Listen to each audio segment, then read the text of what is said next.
Goal అనేది ఉండకూడదు. ఆఖరి అల్టిమేట్గా సినిమా హిట్ అయితే ఎవరి పేరు వస్తుంది? ఇందిరా అంటే బి గోపాలే.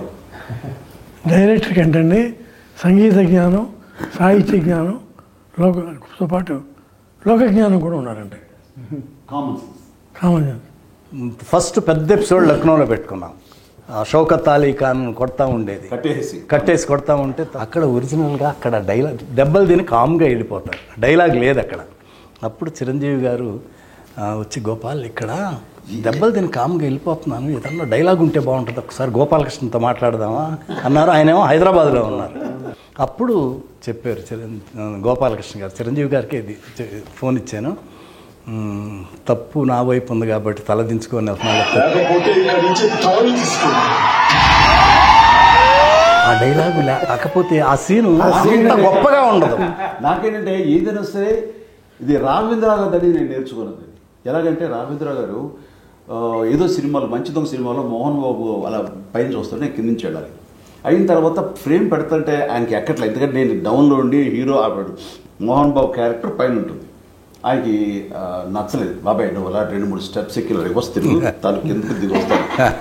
ఎందుకు అట్లా ఇల్లాజికల్గా ఉంటుంది కదండి, బాబాయ్ నా హీరో ఎప్పుడు టాప్, హీరోది పై చేయిగా ఉండాలి, తగ్గడానికి వీలేదు. ఓ జనం అది ఎక్స్పెక్ట్ చేస్తారా, మాస్ అలా ఉంటుందని నేను అక్కడ ఒక లెసన్ నేర్చుకున్నాను. చిరంజీవి గారి ఎంత తపన పడిపోతారో మా టెక్నీషియన్స్ చూసుకోవటం కూడా అంత బ్రహ్మాండంగా చూసుకుంటాం. చిరంజీవి గారు, సొనాలి బింద్రే వీళ్ళందరూ పెళ్ళి విలన్ ఇంటికి వస్తారు తాంబూలాలు తీసుకొని. ఆ సీన్ ఏదో కరెక్ట్గా రావట్లా. ఈయనేమో వీళ్ళిద్దరు షిరిడి వెళ్ళాలి. షిరిడి వెళ్ళాలంటే చిరంజీవి గారు చూడండి, గోపాలకృష్ణ గారు కొంచెం మీరు క్యాన్సిల్ చేసుకొని ఈ సీన్ బాగా చేసి వెళ్ళచ్చు కదంటే ఆగారు. ఆగి ఆ సీన్ ఎక్స్ట్రాడినరీగా రాశారు. దానికి చిరంజీవి గారు వెంటనే ఒక బ్రహ్మాండమైన సెల్ ఫోన్, అప్పట్లో కాస్ట్లీ సెల్ ఫోన్, అప్పట్లోనే నాకు తెలిసి 60,000 70,000 ఎంత ఎక్కువ చాలా అవుతుంది, అది తీసుకొచ్చి వెంటనే సాయంత్రానికి గిఫ్ట్ ఇచ్చారు. ఆ సీన్ యాక్ట్ చేశాడు. అసలు ఎట్లుంటుంది, డ్యాన్సులు ఎంత అద్భుతంగా చేస్తారో. ఆ కండవ వేసి కుర్చీ లాగి దగ్గర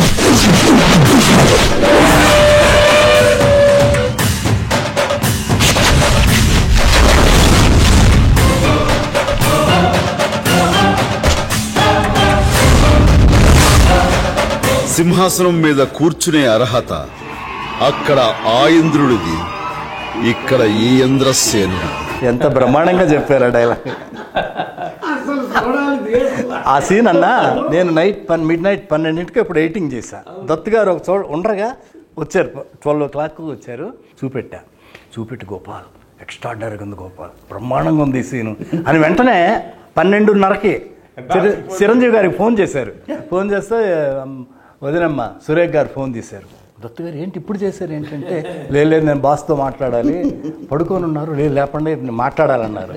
ఆమె లేపి చిరంజీవి గారిని లేపి ఫోన్ ఇచ్చి దత్తు గారు ఏంటంటే, దత్తు గారు ఏంటి ఇప్పుడు చేశారంటే, బాస్ ఇది ఒక సాంగ్ బాస్, ఈ సీను అదిరిపోయింది, ఏమి చేశారు బాస్ మీరు, ఎక్స్ట్రాడినరీగా ఉంది. నాకు ఇప్పుడు సీన్ చూసాను, మీకు చెప్పాలన్నది చెప్పేశాను, నేను హ్యాపీ. కమర్షియల్ సినిమాలకి ఈ ఇంద్ర ఒక నిఘంటువు, ఒక గైడ్ అండి అది అనుకోవచ్చు. అలాంటి ఇది టేకింగ్ వైజ్ కానీ కథనం కానీ డైరెక్ట్గా బి గోపాల్ కానీ కథ అందించినటువంటి మన చిన్నకృష్ణ కానీ. నేను రచయితగా మాత్రం రాయలేదమ్మా, ప్రమాణం పూర్తిగా చెప్తున్నాను, ఒక అన్నయ్యకి తమ్ముడుగా రాశాను అంతే అమ్మా, అంతకంటే చిరంజీవి గారు లేకపోతే అసలు ఈ అశ్విని దత్తు ఈ ఇండస్ట్రీకి వచ్చి ఏమి చేశాడంటే ఏమి చేయలేదనే అర్థం వస్తుంది. జగదేకవీరుడు, చూడాలనుంది, ఇంద్ర, ఇలా చెప్పుకుంటూ పోతే అన్నీ గొప్ప సినిమాలే. చిరంజీవి గారికి ఏమిచ్చి రుణం తీసుకోవాలో నాకు అర్థం కాదు. నేను ఆ మాట మీరు పెద్ద మాట ఒప్పుకోరు సార్, మీరు డెఫినెట్గా మేము మీ రుణం తీర్చుకోవాలి. ఇందిరా 2 చేయాలని నేను నా కోరిక.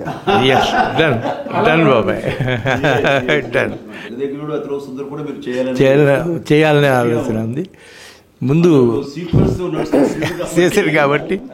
దీనికి ఇందిరాకి ఒకటి, జగదేకవీరుడికి ఒకటి, 2 సీక్వెల్స్ వస్తాయి. ఇది